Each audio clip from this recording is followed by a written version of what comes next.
1 Tessalonicenses, capítulo 2, versículo 13, diz o seguinte: outra razão ainda temos nós para incessantemente dar graças a Deus, é que, tendo vós recebido a palavra de que nós ouvistes, que é de Deus, acolhestes não como palavra de homens, e sim como em verdade é a palavra de Deus, a qual com efeito está operando eficazmente em vós, os que credes. Até aqui, até o versículo 13, somente o versículo 13, que o Senhor nos abençoe e que Ele aplique em nossos corações a porção lida da sua santa e bendita palavra. Amém. Meus irmãos, minhas irmãs, no ano de 1521, pouco mais de 500 anos, o ex-monge Martinho Lutero, ele foi convocado para participar de um debate, que no tempo era chamado de Dieta, na cidade de Worms, ou seja, lá na Alemanha. E nessa convocação que lhe foi feita para que ele pudesse debater, ele estaria diante não só de autoridades civis, a exemplo do rei da Alemanha, bem como dos demais nobres, mas também Martinho Lutero, ele estaria diante das autoridades eclesiásticas, do alto clero, vamos assim dizer, que fazia parte da Igreja de Roma. O objetivo desse encontro, que Lutero ele foi convocado a participar, era que ele se retratasse, era que ele voltasse atrás, em relação aos seus escritos, em relação aos seus ensinamentos, que colocava em xeque dúvida a assim chamada autoridade papal, ou seja, a autoridade do Papa, no caso do Papa da Igreja Romana. Conforme nós sabemos, essa autoridade papal, de certa forma, desenvolvia alguns ensinamentos baseados tão somente no tradicionalismo e desprovido de toda e qualquer base, de todo e qualquer ensinamento bíblico. Então, nessa dieta, nesse debate, Lutero ele teria que responder uma pergunta simples, ele teria que dar uma resposta bem clara, bem direta. A pergunta era a seguinte: Martinho Lutero, você está pronto a se retratar de todos os seus escritos, sim ou não? Era somente dar essa resposta. Então, diante desse questionamento, Lutero ele deu uma resposta não só sábia, mas também uma resposta muito, mas muito corajosa. Eu vou aqui transcrever, ou na verdade citar, a resposta que foi dada por Martinho Lutero diante desse questionamento que lhe foi feito lá na Dieta de Worms. Ele, abro aspas, para Martinho Lutero.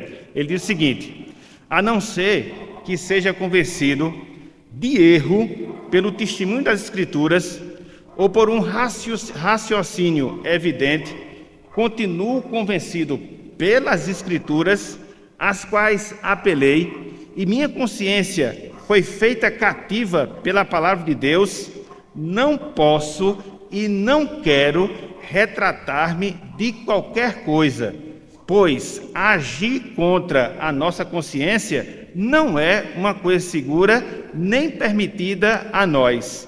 Esta é a minha posição, não posso agir contrariamente, que Deus me ajude. Amém. Então, essas palavras de Martinho Lutero, elas revelam muito, de alguém que era comprometido com aquilo que nós chamamos de autoridade das Escrituras, autoridade da palavra do Senhor. Lutero, ele baseou essa sua posição na crença que existia no seu coração, que a Bíblia ela é o nosso juiz supremo, capaz de definir não só aquilo que a gente crê, mas capaz de determinar todo o nosso agir, todo o nosso proceder. Então, Lutero, ele fora usado pelo Espírito Santo para fazer essa declaração que a gente acabou de citar e que repercutiu por toda a Europa, fortalecendo ainda mais o movimento que nós chamamos de movimento da Reforma Protestante, do qual todos nós que aqui estamos fazemos parte. Então, hoje, meus irmãos, hoje, minhas irmãs, nós daremos daremos continuidade aos nossos estudos sobre as Escrituras Sagradas, sobre a Palavra de Deus. De maneira bem direta, de forma bem específica, nós trataremos na manhã de hoje acerca da autoridade da Bíblia, acerca da autoridade das Escrituras. Conforme nós acabamos de falar, essa foi uma das doutrinas bases, vamos assim dizer, de todo o movimento da Reforma Protestante, que fez com que esse movimento ele se opusesse à Igreja Romana, e uma vez que ele se desenvolveu, aqui estamos nós, para continuar essa obra, para continuar esse movimento. Então, conforme nós acabamos de dizer, existia na época de Martinho Lutero todo um tradicionalismo que marcava a Igreja Romana. Ideias, tradições que se colocavam contra a palavra do Senhor. Então, quando as Escrituras elas foram redescobertas, quando as Escrituras elas foram lidas, quando as Escrituras elas foram estudadas, chegou-se à conclusão que tudo aquilo ali estava errado. E aí se ficaria em um de dois caminhos: ou se manteria naquele caminho do erro, ou se manteria naquele caminho do tradicionalismo, ou se seguiria submisso à autoridade das Escrituras. Então, a Igreja Protestante, ela se caracteriza, ela se identifica justamente por esse ponto, na verdade, em especial por esse ponto, em aceitar, em crer, em defender que as Escrituras Sagradas, elas têm autoridade final em qualquer questão, em qualquer assunto relacionado à nossa vida. Então, na manhã de hoje, pela graça de Deus, a gente vai trabalhar esse tema, a gente vai trabalhar esse assunto. Basicamente, a gente vai ver uma definição e dois exemplos práticos dentro dessa definição. Posteriormente, a gente vai trabalhar algumas evidências de como a Bíblia ela é a nossa autoridade final. E no terceiro momento, a gente vai ver a autoridade das Escrituras e o ministério do Espírito Santo no nosso coração, convencendo-nos dessa realidade. Então, a gente vai trabalhar, discorrer sobre esses três pontos hoje pela manhã, debaixo da graça e da misericórdia do Senhor. E aí, no final, os irmãos terão a oportunidade de perguntar, de fazerem as suas observações e assim a gente enriquecer o nosso estudo. Então, em primeiro lugar, definição da autoridade das Escrituras. Meus irmãos, minhas irmãs, o que significa dizer quando nós afirmamos que a Bíblia ela é a autoridade final de Deus para as nossas vidas? O que é que essa expressão ela significa? Quais são as suas implicações práticas relacionadas à nossa vida? Porque esse assunto ele é tão importante, ele é tão caro em relação ao nosso viver. Então, nós precisamos defini-lo, nós precisamos mostrar o seu significado para que assim a nossa compreensão ela possa ser aprofundada cada vez mais. Então, quando nós dizemos que a Bíblia ela é autoritativa, quando nós afirmamos a autoridade das Escrituras, significa dizer que por serem inspiradas, ou seja, por terem origem divina, as Escrituras elas são inerrantes, ou seja, não existe um só erro nela, conforme nós vimos nas aulas anteriores. E por isso, pelo fato de ser inspirada, pelo fato de não conter nenhum tipo de erro, a palavra de Deus, meus irmãos, a Bíblia Sagrada, minhas irmãs, ela é a autoridade final em todos os assuntos sobre os quais ela faz a afirmação. Então, em termos de autoridade, a gente precisa entender isso. Em termos de autoridade das Escrituras, a gente precisa ter esse entendimento. Essa autoridade, ela vem do fato da Bíblia ser inspirada. Essa autoridade, ela vem do fato da Bíblia ser inerrante. E uma vez que ela é inspirada, uma vez que na Bíblia não há um só tipo de erro, então tudo aquilo que ela fala, tudo aquilo que ela pronuncia, tudo aquilo que ela ensina é autoridade final de Deus para as nossas vidas. Então, eu queria trabalhar aqui pelo menos dois exemplos práticos de como isso acontece, para que a gente possa entender melhor aquilo que nós estamos a falar. Efésios 2, versículos de 8 a 10. Olha só o que diz aqui a palavra. Um texto conhecido nosso, a gente sabe isso aqui de cor salteado, mas eu vou mostrar na prática como é que acontece essa questão da autoridade das Escrituras, quando a gente tem essa percepção em relação à Bíblia. Paulo diz, né? Porque pela graça sois salvos, mediante a fé, isto não vem de vós, é dom de Deus. Verso 9. Não de obras, para que ninguém se glorie. Versículo 10. Pois somos feitura dele, de Deus, criados em Cristo Jesus para as boas obras, as quais Deus de antemão preparou para que andássemos nelas. Então, a Bíblia diz isso, relacionado ao nosso processo de salvação. Então, alguém pode chegar para nós e perguntar qual é a base da nossa salvação? Em que se lastreia, em que está alicerçado a nossa salvação? Você chega para um determinado grupo religioso, eles dizem que a nossa salvação ela está baseada nas nossas obras de caridade, naquilo que a gente pode fazer de bom em relação ao nosso próximo. Mas aí você vê, a Bíblia, ela ensina outra coisa, que a nossa salvação ela está baseada não nas nossas obras, mas ela está baseada na graça de Deus e ela se efetiva em nossa vida através da fé, que é um dom divino. Então, a questão da autoridade, quando chega num ponto como esse, o que é que ela vai determinar? O pensamento humano, que diz que a salvação acontece pelas obras, ou o pensamento divino, que diz que a salvação acontece pela graça?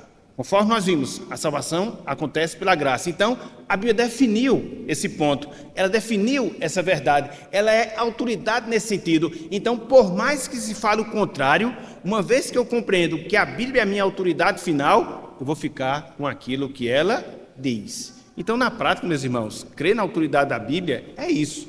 É você se voltar para ela, é você escutar aquilo que ela fala, e mesmo que você tenha pensamentos, mesmo que você tenha teorias, mesmo que você tenha pontos de vista, você vai se firmar única e exclusivamente naquilo que o texto sagrado diz. E ponto.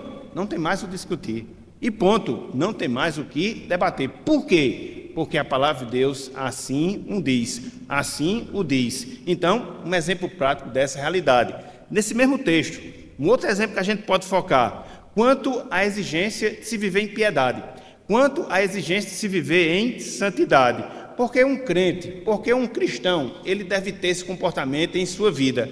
Alguns dizem que isso não é nem necessário, porque a gente pode viver da maneira que a gente quer e bem achar. Outros dizem que a gente deve viver um viver santo para que com isso a gente possa adquirir a salvação. Mas o que é que Paulo diz? Paulo diz que nós devemos viver de maneira piedosa, nós devemos viver de maneira santa, porque isso é o resultado da nossa salvação e Deus nos preparou para que assim nós pudéssemos proceder. Então, por mais que haja esse pensamento divergente, que procura dar outras explicações quanto à necessidade da gente viver de maneira piedosa, a gente tem que firmar-se naquilo que a Bíblia diz, porque Deus coloca as boas obras como uma consequência natural da nossa salvação. Então, na prática, meus irmãos, você crer, você aceitar, você defender a autoridade da palavra de Deus, é justamente trabalhar esses pontos, diante de divergências, diante de debates, diante de pensamentos dúbios, você vê aquilo que se diz e você comparar com aquilo que a Bíblia diz e você aceitar única e exclusivamente aquilo que a Bíblia diz. Na prática, é assim que a gente aceita. Na prática, é assim que a gente crê. Na prática, é assim que a gente desenvolve a nossa crença na autoridade das Escrituras. Então, quando vocês ouvirem, quando vocês escutarem esse termo em suas vidas, sempre tragam à mente esse ponto. Ou seja, a palavra de Deus, por ser inspirada, consequentemente, ela não possui erro, logo, tudo aquilo que ela afirma, tudo aquilo que ela diz, tudo aquilo que ela fala, sempre vai ser a autoridade final de Deus para a minha vida. Mas eu penso de outra forma, eu vejo de outra maneira, eu sinto de outra forma. Isso não interessa. Diante da autoridade da Bíblia, diante da autoridade das Escrituras, nós nos silenciamos e aceitamos aquilo que Deus está determinando através da sua palavra. Isso parece um tanto quanto impactante, mas tem que ser, meus irmãos, até porque quando você crê na autoridade da palavra, quando você vivencia a autoridade das Escrituras, você vai observar que isso vai influenciar toda a sua vida, no sentido das suas crenças, no sentido dos seus valores, no sentido do seu comportamento. Então, a autoridade da Bíblia influencia toda a nossa vida, no sentido de quê? De aceitarmos a Deus como nosso Rei, o nosso soberano, no sentido de quê? De aceitar a sua palavra como a nossa lei, como a nossa Constituição, que vai guiar, que vai pautar toda a minha vida, o que eu devo fazer, o que eu devo falar, em que eu devo crer. Então, é estar sujeito, submisso a tudo aquilo que a Bíblia ela me orienta. Então, para nós que somos cristãos, essa deve ser nossa crença. Para nós que somos cristãos, esse deve ser o nosso padrão. É isso que vai nos diferenciar enquanto grupo religioso. É nós termos essa postura quanto à palavra. Eu falei aqui em relação à salvação, mas isso pode se aplicar a qualquer aspecto, a qualquer área da nossa vida. Entre aquilo que eu penso, entre aquilo que se fala, eu vou estar sempre cativo à palavra de Deus. Foi aquilo que Lutero ele respondeu dentro da pergunta que lhe foi feita. Eu estou cativo à palavra de Deus. Consequentemente, todos nós, enquanto cristãos, devemos estar presos, devemos estar cativos ao ensino das Escrituras Sagradas. Isso é impactante, isso é transformador, mas isso é relevante e indispensável em relação às nossas vidas. A Bíblia será sempre a palavra final de Deus para a minha vida. Então, em termos de conceito, em termos de significado, exemplificando, era isso que eu queria falar no primeiro momento. Agora, meus irmãos, agora, minhas irmãs, eu queria trabalhar o segundo ponto da nossa aula hoje pela manhã. E o que é que a gente vai trabalhar dentro desse segundo ponto? As evidências bíblicas, as provas escriturísticas, ou seja, extraídas da própria Bíblia, que a Bíblia, ela é a autoridade final de Deus para as nossas vidas. Porque até agora eu só dei definição, até agora eu só chamei para um ponto prático. Ou seja, que você crê na Bíblia como autoridade final de Deus, é você aceitar a Bíblia como seu único juiz. Mas aí fica a pergunta, será que há respaldo bíblico? Será que existem referências bíblicas? Será que existe algo na palavra que me leve a me comportar dessa forma, até essa atitude, até essa postura? Sim ou não? Uma vez, conforme nós falamos, que se submeter à autoridade da Bíblia é se submeter aos seus ensinamentos. Será que há esse ensinamento? Será que há essa instrução na própria Bíblia de que a Bíblia é o juízo final, ou o juiz final de Deus para a minha vida? Então, eu queria ver aqui pelo menos quatro comprovações. A primeira delas, as declarações proféticas, ou seja, as declarações dadas pelos profetas. Irmãos, irmãs, os profetas de Deus no Antigo Testamento, eles falavam conscientes de que eles eram a boca de Deus, falando a verdade de Deus para o povo de Deus. É por isso que quando você vê um profeta, você sempre observa, no início de cada uma das suas palavras, eles afirmarem: disse o Senhor, veio a mim a palavra do Senhor, disse o Senhor ao meu coração. E só para vocês terem uma ideia, essas expressões lá no Antigo Testamento, elas são encontradas 3.808 vezes lá no Antigo Testamento, na palavra profética.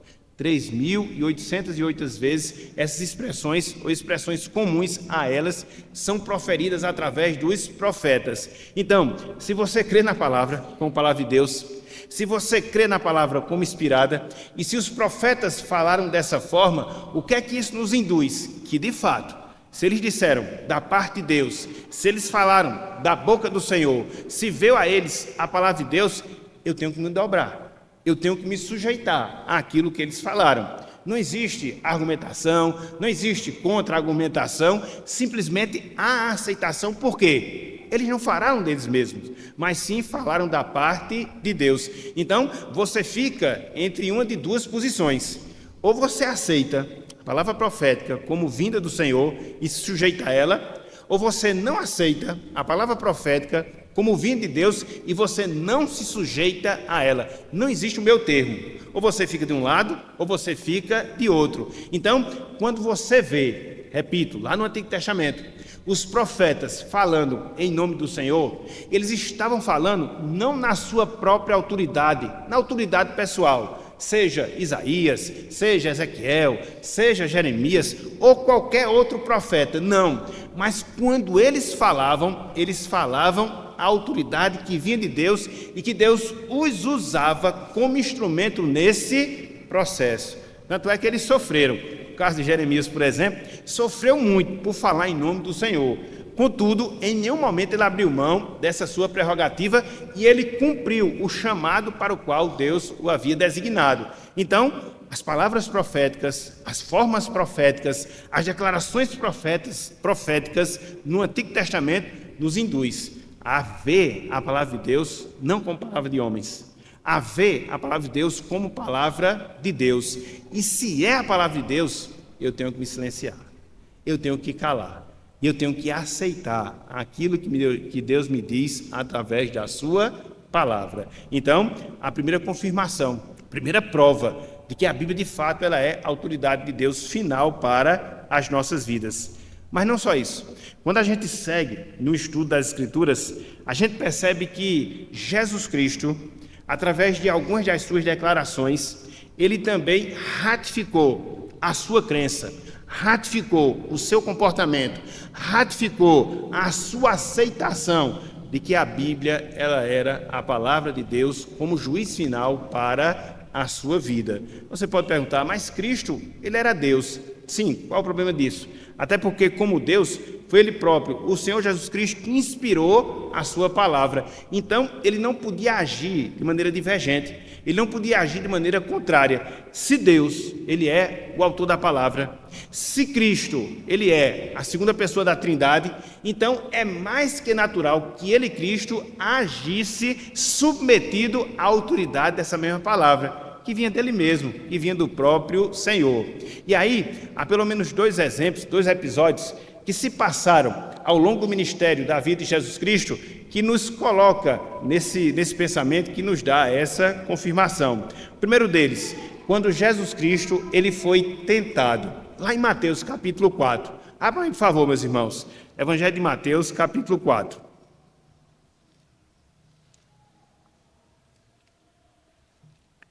Mateus capítulo 4. Cristo estava, entre aspas, sendo colocado contra a parede. O diabo estava induzindo Cristo ao erro, tentando para que ele pudesse pecar.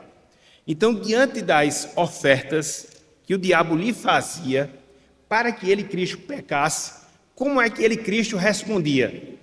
Ele respondia baseado na palavra, que era a sua autoridade final. Entre as propostas que eram colocadas pelo diabo e aquilo que Deus determinava na palavra, Cristo ficava com o segundo e não com o primeiro. Então, na medida em que ele agiu dessa forma, ele demonstrou, através da sua própria vida, que ele se sujeitava. Tanto é que, em cada uma dessas respostas, ele sempre falava, está escrito, está escrito, está escrito. Então, ele não deu ouvidos à voz do diabo, ele não seguiu segundo as suas tentações, porque estava escrito na palavra algo diferente. E ao invés de seguir os conselhos do diabo, ele se manteve firme aquilo que a palavra de Deus determinava. Olha só o que ele fala. Mateus capítulo 4, versículo 4. Em primeiro lugar, lhe foi proposto que ele transformasse as pedras em pães e assim satisfizesse a sua necessidade física. E aí, olha o que Cristo ele responde no versículo 4. Ele diz, Jesus, porém, respondeu, está escrito, não só de pão viverá o homem, mas de toda a palavra que procede da boca de Deus. Então, a proposta é, transforme as pedras em pães e alimente o seu corpo físico. Aí Cristo chega e diz, mas a Bíblia diz diferente. Ela diz que não só de pão vive o homem, mas sim da palavra que vem da boca de Deus. E aí ele segurou em termos da sua primeira tentação. O diabo ele não para, ele continua. E aí ele faz uma segunda proposta a Cristo. Agora a proposta, inclusive baseada na própria palavra, só que interpretada de maneira errônea, para que Cristo saltasse do pináculo do templo e assim fosse assistido por anjos. E aí, o que é que Cristo ele responde? E é interessante porque ele usou, o diabo, o Salmo 91 distorcido para levar Jesus Cristo a errar. E aí Cristo ele traz a compreensão correta e mostra na palavra a atitude que ele, Jesus, deveria ter. Versículo número 7. Ele fala, respondeu-lhe Jesus, também está escrito, o quê? Não tentarás o Senhor teu Deus. Então, não vou fazer isso, não há necessidade. Existe a promessa lá no Salmo 91, que Deus irá nos socorrer, que Deus irá nos proteger, mas eu não devo procurar o perigo para que Deus haja assim comigo, não. Caso o perigo venha me acontecer, existe uma promessa divina que Ele vai me proteger. É diferente. E Ele mostra, eu não posso tentar a Deus. Assim está escrito na palavra. Então, não vou me sujeitar. Aí a segunda proposta feita aqui pelo diabo, porque a Bíblia diz que eu devo me comportar de outra maneira. Então, ele se sujeitava à autoridade da palavra. Isso aconteceu na primeira tentação, isso aconteceu na segunda tentação, isso vai acontecer na terceira tentação, quando o diabo oferece aquilo que ele não tinha, os reinos do mundo, e ofereceu a Cristo esses reinos, se Cristo se prostrasse perante ele e o adorasse. Qual foi a resposta que Cristo deu? Versículo 10. Olha só. Então Jesus lhe ordenou: retira-te, Satanás. Veja, porque está escrito: ao Senhor teu Deus adorarás, só a Ele darás culto. Então esse está escrito, meus irmãos, acontece 1, 2, 3 vezes. Cada rebatida que Cristo fazia das tentações que lhe eram impostas sempre estava baseada na palavra. Então ele se sujeitava, está escrito, tem que agir dessa forma, está escrito, tem que proceder dessa maneira, está escrito, esse deve ser o meu comportamento. Então a Bíblia se via como um juiz que determinava todas as suas ações, inclusive para resistir às tentações que lhe foram impostas. Então você vê que a partir da vida do ministério de Jesus, ele aceitava a autoridade das Escrituras, justamente na ocasião da tentação. Contudo, quando você analisa na sequência o ministério de Jesus Cristo, você vai ver uma outra ocasião em que ele vai se comportar da mesma forma, se sujeitar à autoridade da palavra, diante dos confrontos, muitos confrontos que ele enfrentou ao longo do seu ministério. Vamos ver pelo menos um deles. Abra aí, por favor, Mateus capítulo 22. E olha que Cristo, ao longo do seu ministério, ele foi muito desafiado mesmo.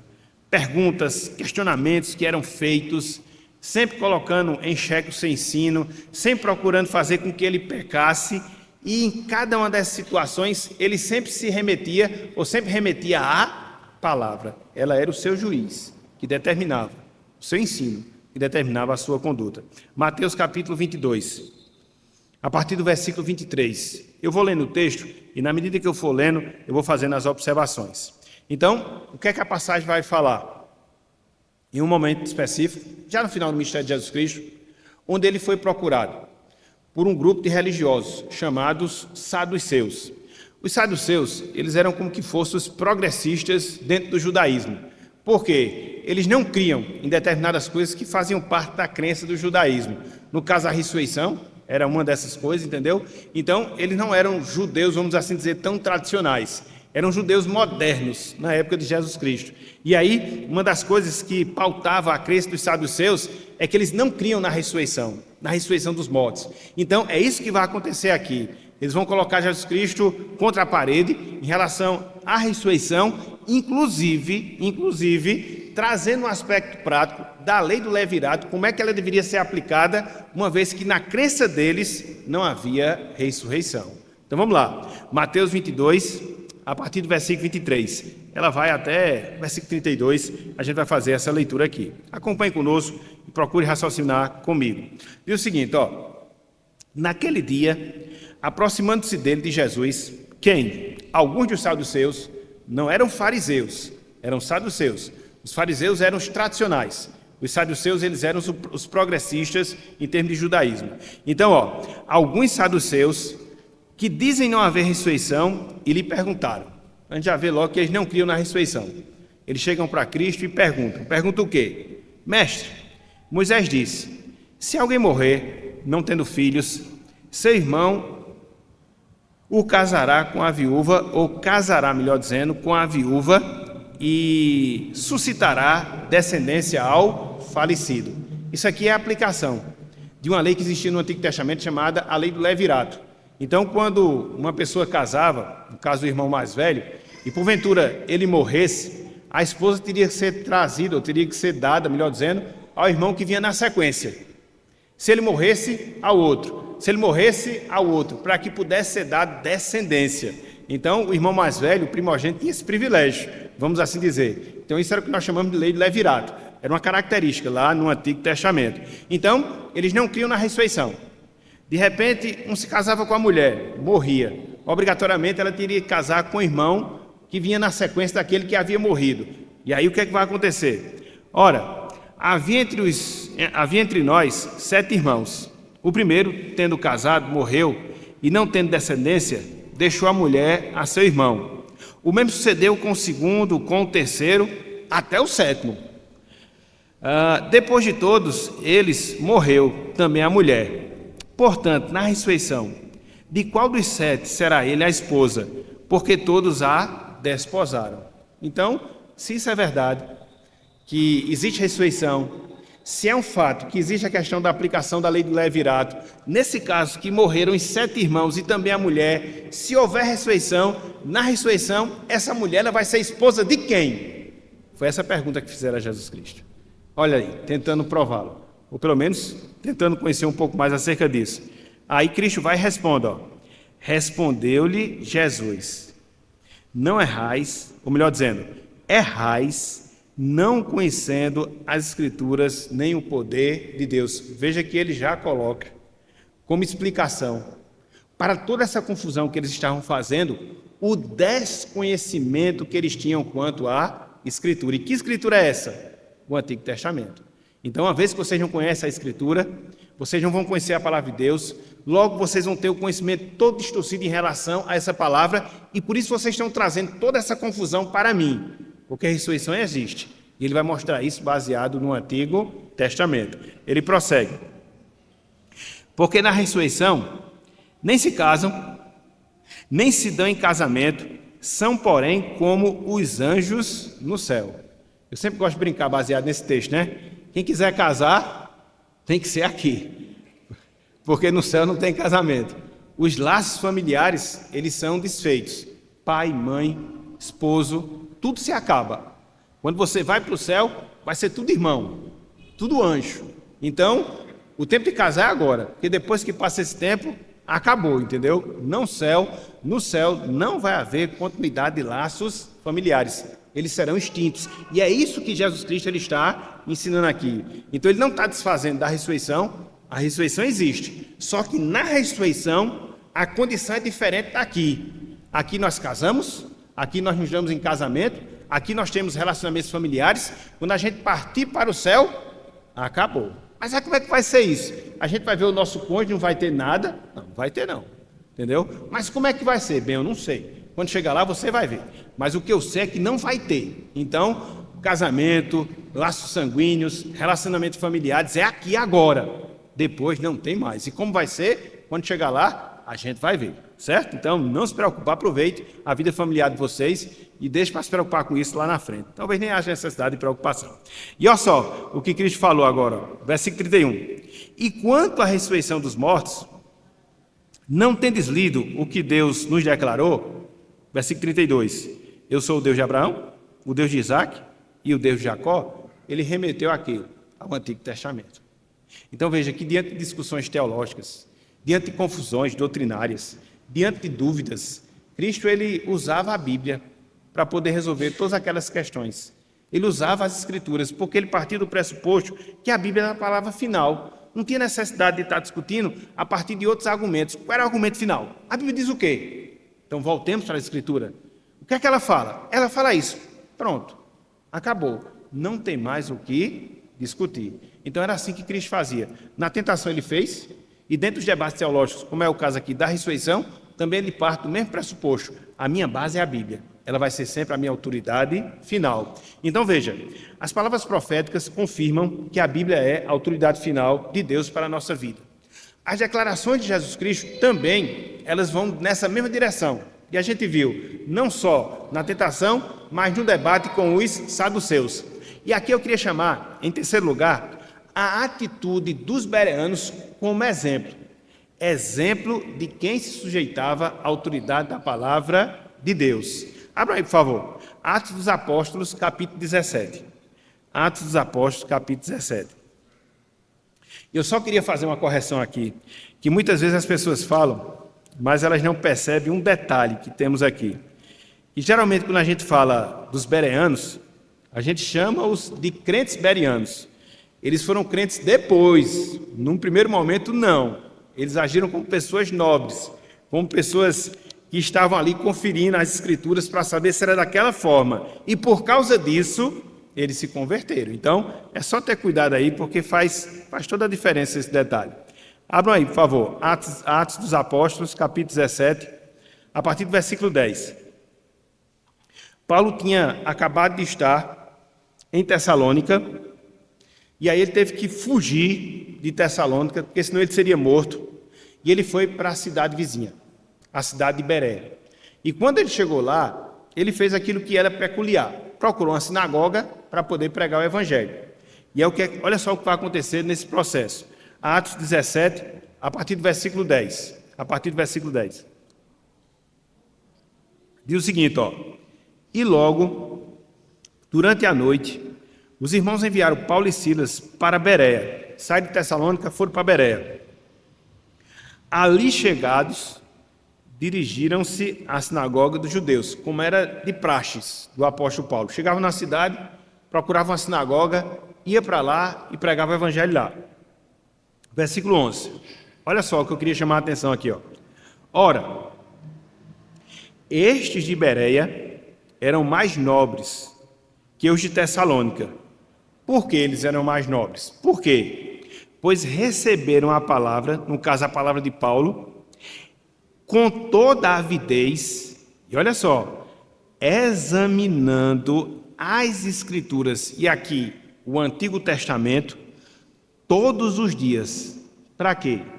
Para ver se as coisas eram de fato assim. Eita, meus irmãos, aqui é o crítico no sentido positivo. Tá bom, chegou Paulo. Tá bom, está ensinando a palavra. Mas o que é que diz o Antigo Testamento? E aí eles iam conferir se aquilo que Paulo falava estava respaldado aonde? No Antigo Testamento. Se sim, eu vou aceitar a mensagem de Paulo. Se não, eu vou rejeitar a mensagem de Paulo.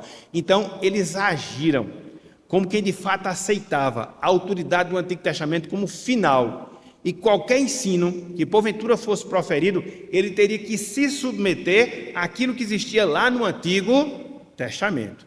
E por isso eles eram nobres, os nobres bereanos ou os nobres de Bereia. E é isso, meus irmãos, que muitas vezes nos falta enquanto povo de Deus.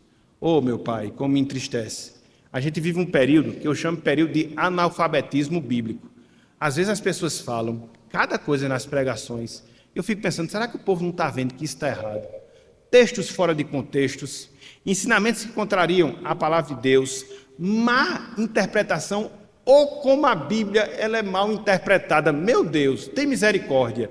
E parece que as pessoas não enxergam. E é interessante que quando você tem uma postura diferente, de ser mais apegado às Escrituras, de ser mais ortodoxo, você é rechaçado como radical. O mundo é injusto, né? Ainda bem que a gente é preparado para isso. Mas a gente vive esse período, meus irmãos, os David Leonardo da vida, que só fala abobrinha, só fala abobrinha. Qual é a teologia daquele homem? Na verdade, ele nunca estudou, porque nem isso ele sabe. Mas aí os crentes ficam ali, ó, enganados, iludidos, com a boca aberta, não tem um espírito crítico. Meu Deus do céu, tem misericórdia do nosso povo. Então, a gente vive um período, meus irmãos, é um período complicado. É um período complicado. Porque hoje você tem tudo, você tem comentário bíblico, você tem pregação, você tem Bíblia com nota de rodapé. Meus irmãos, leiamos as Escrituras. Meus irmãos, saibamos como interpretar. Eu estou dando um curso de interpretação bíblica, anuncio, no máximo 20 pessoas. O que é que isso mostra? Talvez eu já saiba interpretar as Escrituras. Eu já saiba diferenciar o que é uma metáfora do que não é, eu já posso analisar o contexto bíblico, eu já posso observar os aspectos principais. Se for, tudo bem, beleza. Mas se não, nós estamos perdendo uma oportunidade de ouro de aprender a palavra, gratuitamente. Porque os cursos que eu vejo aí, sendo feitos na internet, todos eles são pagos. E você tem gratuito e muitas vezes você não valoriza algo que vai diferenciar. Até mesmo o estudo que você fizer das Escrituras, inclusive nas suas devocionais, para que você não possa interpretar a Bíblia de maneira equivocada. Então, observe que os nobres bereanos, eles eram assim. Eu vou escutar, mas eu vou analisar na palavra. Hoje a gente fala uma frasinha de efeito, fica todo mundo, amém, aleluia. Não sabe nem o que é aquilo. Porque é muito fácil, meus irmãos, é muito fácil manipular o emocional das pessoas. Eu particularmente sei, mas não vou fazer e nunca farei, porque a minha mente está cativa às Escrituras. É a exposição da Bíblia, pura e simples. E é assim que a gente é edificado. Não são com frases de efeitos. Os nobres bereanos, eles não se deixavam levar por isso. Muito pelo contrário, analisavam as Escrituras para saber se as coisas de fato eram assim. Agiam como a Bíblia, como autoridade final para eles. E como consequência, olha só, versículo seguinte, Atos 17, versículo seguinte, ó. Com isso, essa análise crítica que eles faziam, verificando se o ensinamento de Paulo correspondia às Escrituras, com isso, muitos deles creram. Então, eles creram como resultado de terem esse espírito crítico, de avaliar o ensinamento de Paulo à luz das Escrituras, entender que aquele ensinamento era verdadeiro, e isso proporcionou-lhes a salvação em Cristo Jesus. Então, veja como é necessário nós sermos criteriosos e não sermos levados por abobrinhas teológicas que são faladas à torta e à direita e que muitas vezes a gente se engana. Faz bem ao nosso ouvido. Né? A Bíblia já diz isso, né? Muitas vezes a gente sente esse comichão no ouvido, e a gente querer somente aquela coisa que é básica, somente aquela coisa que não é profunda, que não tem conteúdo, nos enganarmos com frases de efeito sem conteúdo nenhum. Onde é que está isso na Escritura? Onde é que está isso na Palavra do Senhor? Onde é que está isso na Bíblia Sagrada? Não está em canto nenhum, então descarta. Ah, mas foi fulano que falou. Que fale. Ele tem o direito de falar o que ele quiser e você aceitar aquilo que for de fato verdade. Então, os nobres de Bereia, eles tinham justamente essa atitude de se sujeitar à autoridade da palavra. Em quarto lugar, autoridade apostólica. Irmãos e irmãs, os apóstolos, a exemplo que aconteceu com os profetas, eles tinham consciência. Eles tinham consciência de que falavam da boca de Deus. Falavam a palavra do Senhor. E os seus ensinos, eles eram autoritativos. Não existia nada que pudesse suplantar. Não porque a palavra era deles, mas porque Deus falava através deles. E olha só, pelo menos um exemplo de como isso acontecia. Abram aí, por favor, Gálatas, capítulo 1. Aqui é duro, viu? Mas é muito claro naquilo que a gente está falando. Gálatas, capítulo 1. A gente vai do verso 8 até o verso 12.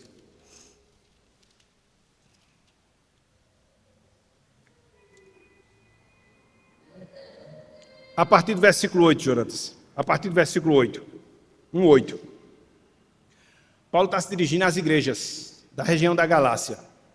Qual era o problema dessas igrejas?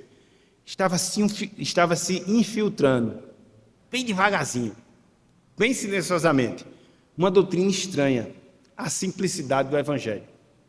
Era uma doutrina que era marcada pelo legalismo, que exigia dos crentes retornar às práticas legalistas do Antigo Testamento que haviam sido suplantadas pela obra de Jesus Cristo. Lembremos-nos que a lei de Deus, ela se subdivide em 3 aspectos. Existe a lei moral, que são os 10 mandamentos, né, dona Inácia? Os 10 que a gente está estudando. Existe a lei cerimonial, que diz respeito a todos os sacrifícios que eram feitos no Antigo Testamento. Existe a lei civil. A lei cerimonial, ela se cumpriu na pessoa de Jesus Cristo. Por isso que a gente não faz isso mais hoje. A gente não mata animal, não asperge sangue de animal, não faz nada disso, porque isso se cumpriu em Jesus Cristo, já passou.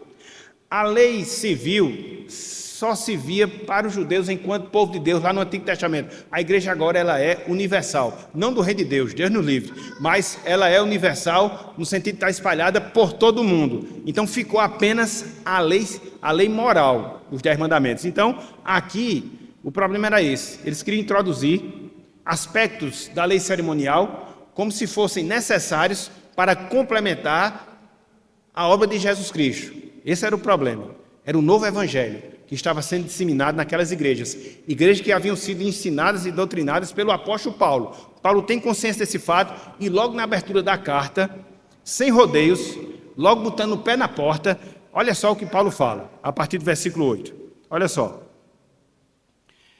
Ele diz o seguinte: mas, ainda que nós, veja, ou mesmo um anjo vindo do céu, vos pregue evangelho que vá além do que vos temos pregado, seja anátema, amaldiçoado por Deus. E aqui você já descarta o livro dos Mormons, né? Você já descarta Aaron Wright. E aí você já descarta um bocado de gente que não presta. Então, olha só, você observa aqui que Paulo está dizendo: o que eu ensinei, e eu fiz com autoridade apostólica, nem que eu vá até vocês e ensine coisa diferente, no sentido de ir além, descartem.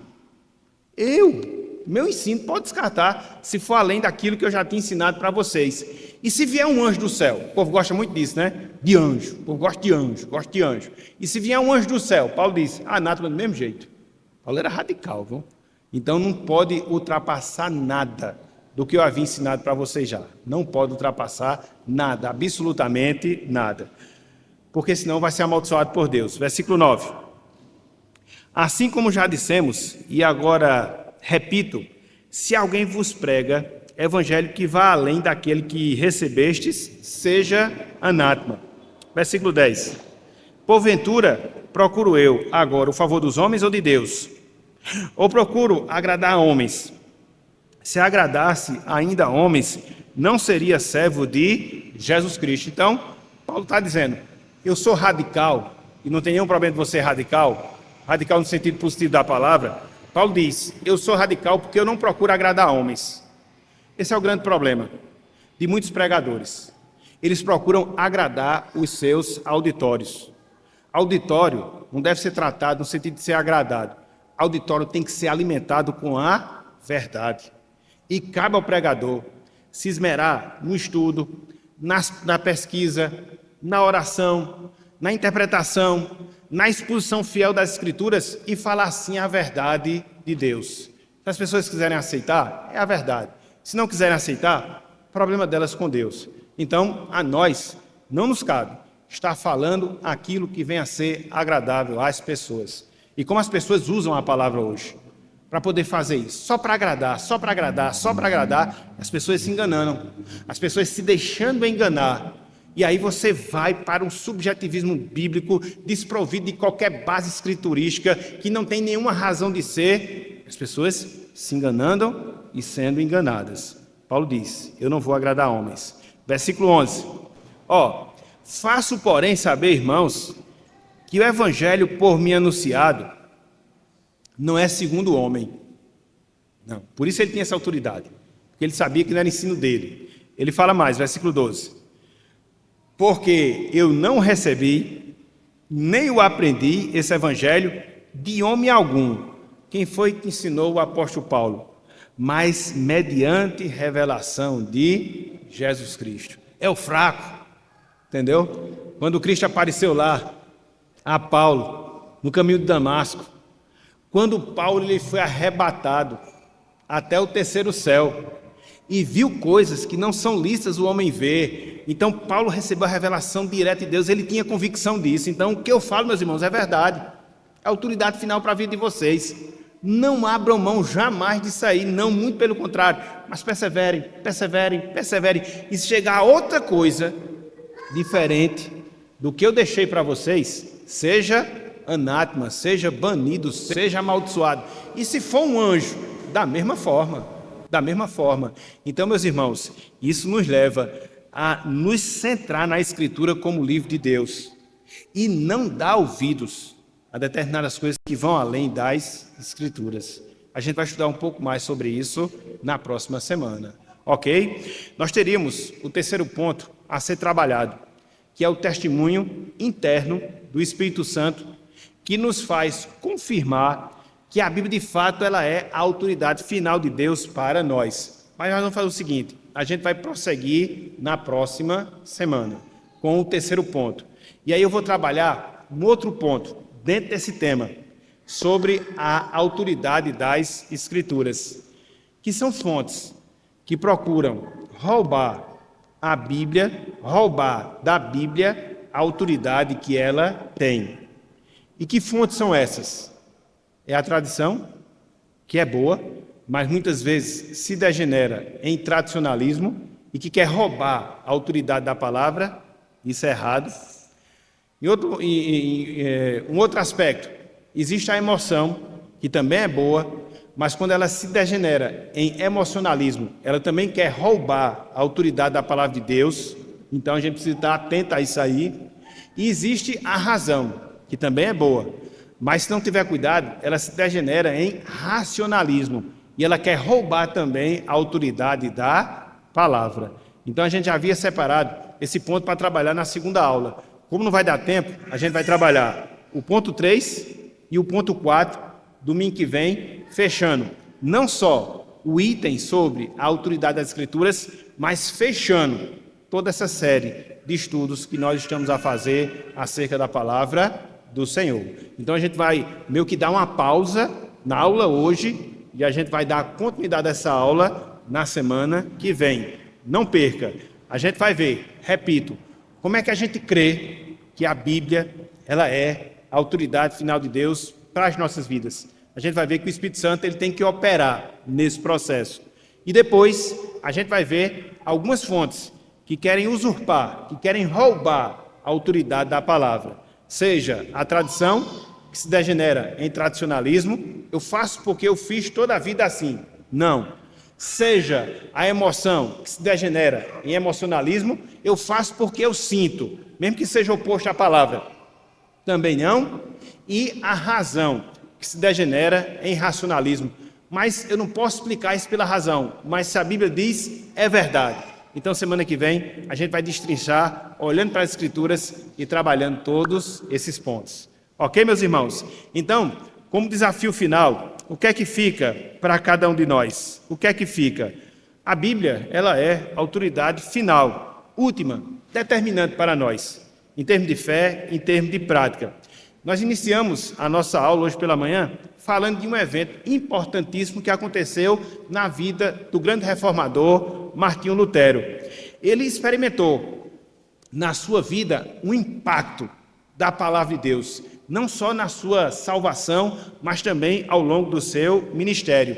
Essa mesma palavra, que era autoritativa, definia as crenças de Lutero, definia suas convicções, definia suas posturas, até porque ele esteve correndo risco de vida por se submeter à palavra do Senhor.